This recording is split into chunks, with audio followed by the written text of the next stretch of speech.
Hello mga kababayan ko sa Pilipinas, si Bishop Arnel here of Victory Church of God of Fredericksburg, Virginia, USA.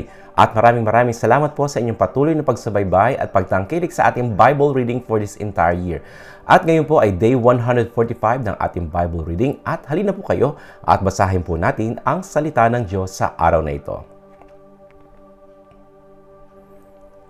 Job chapter 4.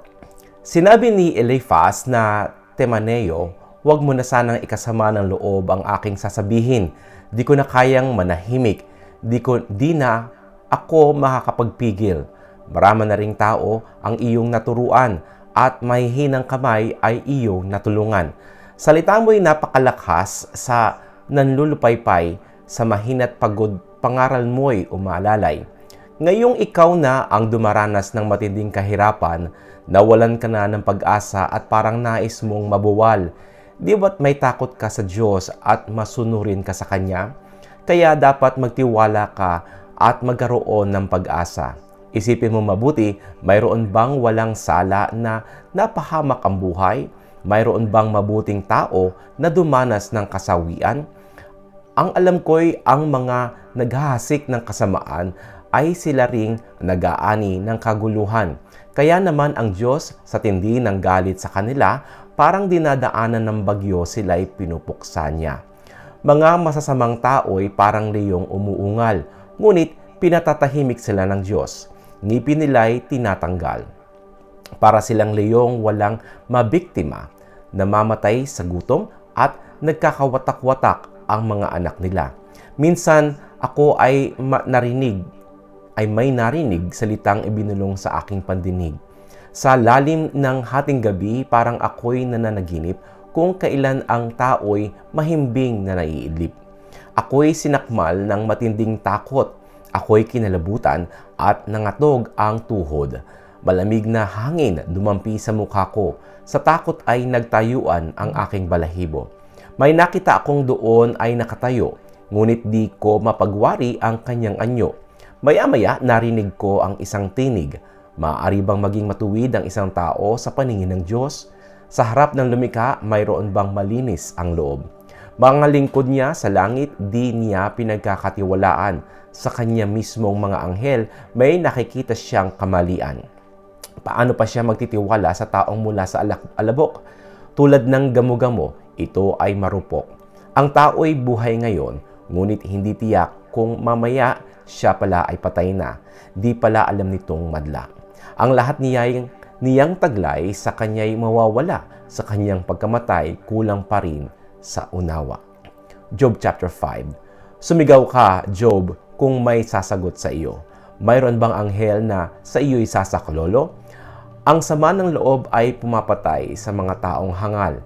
Ang pagkainggit ay kumikitil sa mga taong mangmang.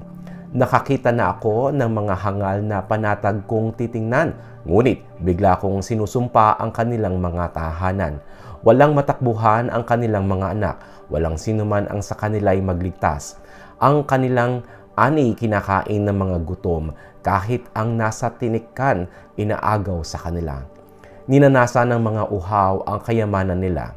Ang kahirapay hindi sa alabok nagmula, ang kaguluhay hindi tumutubo sa lupa. Tiyak na daranas ng kahirapan ang tao kung paanong may tilamsik ng apoy sa apuyan. Kung ako sa iyo, lalapit ako sa Diyos at ang aking kalagayan sa Kanya idudulog. Mga dakilang gawa niya ay di natin mauunawaan. Mga kababalaghan niya ay walang katapusan. Ang lupa'y pinagdadalhan niya ng ulan. Mga bukiri kanyang pinatutubigan. Ang nagpapakumbaba ay kanyang itinataas. Ang mga nalulungkot kanyang inililigtas. Mga pakanan ng mga tusoy kanyang sinisira, kaya anumang gawin nila'y wala silang napapala. Ang mga tusoy inihuhulog niya sa sarili nilang bitag, kanilang mga pakanay kaagad nagwawakas. Di makita ang daan kahit na sa araw, sila'y nangangapa kahit katanghalian. Ngunit inililigtas ng Diyos ang mga ulila. Iniaahon niya sa kaapihan ang mga dukha. Binibigyan niya ng pag-asa ang mga dukha. Pinatatahimik niya ang masasama. Mapalad ang taong dinidisiplina ng Diyos na makapangyarihan, ang pagtutuwid niya sa iyo'y huwag mong ipagdamdam. Ginagamot niya ang mga o ang kanyang nasugatan, pinapagaling niya ang kanyang nasaktan. Sa tuwi-tuwi na paningin niya'y nasa iyo upang ikaw ay ingatan, laging handang sumaklolo.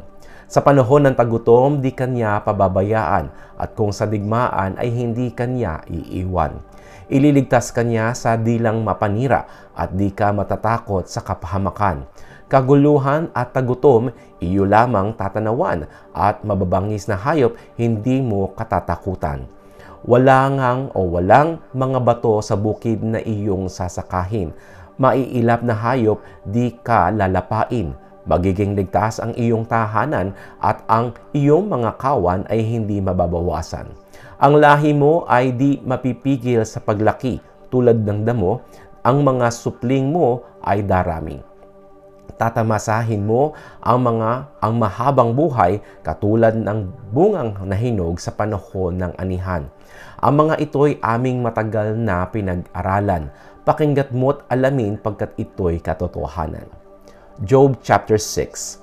Ang sagot ni Job: ang suliranit ko't paghihirap, kung titimbanging lahat, magiging mabigat pa kaysa buhangin sa dagat.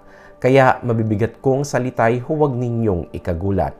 Ako'y pinana ng Diyos na makapangyarihan, lason ng palasoy kumalat sa aking katawan. Galit ng Diyos sa akin ay inihanay. Walang angal ang aso kung sa damo ay sagana, at ang baka ay tahimik kung may dayaming ninunguya. Ang pagkaing walang asin, may sarap bang idudulot? Mayroon bang lasa ang puti ng itlog? Sa lahat ng iyan ay nawala ang aking gana, sapagkat kung kakainin ko man, pilit na ring isusuka. Ibigay sana ng Diyos ang aking hinihiling, sana'y ipagkaloob niya ang aking hangarin. Higit ko pang nanaisin at aking ikagagalak, ang buhay na taglay ko ay bigyan niya ng wakas. Kapag nangyari ito, ako'y liligaya. Sa gitna ng pagdurusa, lulundag sa saya. Alam kong banal ang Diyos, kaya di ko sinusuway kanyang mga utos. Ang lakas ko ay ubos na, di na ako makatagal. Kung wala rin lang pag-asa, ay bakit pa mabubuhay? Ako na may hindi bato at hindi tanso ang katawan ko. Ako'y wala ng lakas upang iligtas ang sarili ko. Wala na akong matakbuhan upang hingan ng saklolo. Sa magulong kalagayan, kailangan ko'y kaibigan. Tumalikod man ako o hindi sa Diyos na makapangyarihan. Ngunit, kayo'y mga kaibigan ko'y di ko maaasahan. Para kayong sapang natutuyo kapag walang ulan. Kung taglamig, ang ilog ay pawang yelo. Pagsapit ng tag-araw, nawawalang lahat ito. Ang ilog ay natutuyo. Walang laman kahit ano. Sa paghahanap ng tubig, naliligaw ang mga manlalakbay. At sa gitna ng desyerto ay doon na namamatay. Naghanap at ang naglalakbay na taga-Sema at ang taga-Siba. Ngunit pag-asa nila'y nawala sa tabi ng tuyong sapa.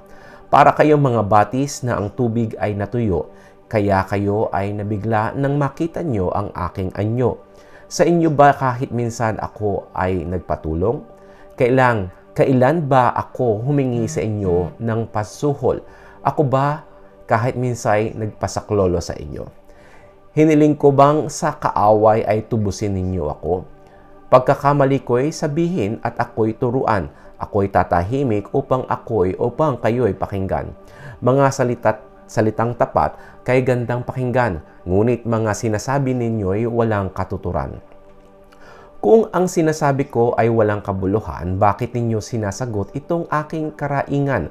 Kahit sa mga ulila, kayo'y nagpupustahan, pati kaibigan ninyo'y inyong pagsusugalan. Tingnan ninyo ako ng harapan, hindi ko kayo pagsisinungalingan. Lumalabis na ang mali ninyong paratang. Tigilan nyo na iyan sapagkat ako'y nasa katuwiran. Akala ninyo ang sinasabi ko'y hindi tama at hindi ko makikilala ang mabuti sa masama. At ito po ang salita ng Diyos sa araw na ito at pagpalain po kayo ng ating Diyos na banal at buhay. Sa pangalan ng Panginoong Kristo at sa pamamagitan ng Espiritu Santo, ito'y aking panalangin para sa inyo. Amen at Amen.